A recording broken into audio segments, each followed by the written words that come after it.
Hey everybody, and welcome back to another week of Pirkei Avos, Ethics of Our Fathers. We are now in the second chapter, first Mishnah, and it says as follows. Rebbe says, Ezu hu hi derech yishara shiyavar loy ha'adam. What is the proper way that a person should go through life? How should a person act when he goes through life? And Rebbe answers, Kol shehi siferes loisea v'siferes lo min ha'adam. Anything that is beautiful, anything that is responsible and respectful to his master, to God, and also causes esteem from his peers. We should act in a way that both God looks down at us as a mensch and that other people say, what a mensch.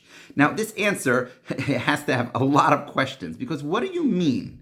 How is it possible that we can both be looked down at by God in a good way and people? Shouldn't we say, well, I care what God says about me. I don't care what people say about me. What if something comes in conflict? How should I act? Shouldn't we always be saying, what does God want from me? And I saw a beautiful answer by Rabbi David Rosenfeld. And Rabbi Rosenfeld says as follows.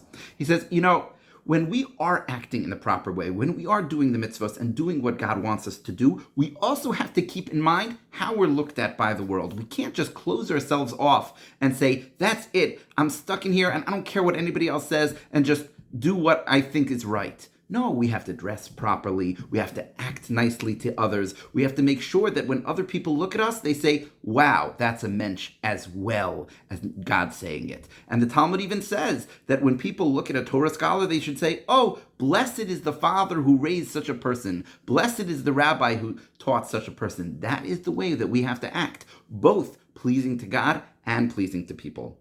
And the question is, though, Rabbi, you'll say, sometimes we can't do anything right. The nations of the world, our neighbors, will look at us and say, these archaic Jews, they do things in the old way. They don't want to have anything to do with us, and they look down at us no matter what we do. So how do we react?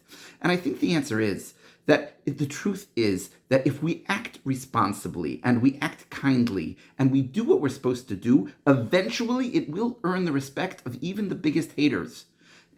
Imagine you're living in a neighborhood and you have people in the neighborhood that are looking down at you because you dress differently and you act differently. You go to the synagogue and so on and so forth. But you know what? If you go to those neighbors and you see when they forget to take out their trash, you go and take out their trash. And before Shabbos, you go and you give them a challah. And you act in a nice way to them. Eventually, they will come to respect you. Eventually, they will say, you know what? This person is a true splendor to his religion. And it's so important for us to act both in a way that is tiferes le'eseh v'tiferes le'min ha'adam, both in things that are so important for us to act. Have a great week, everybody.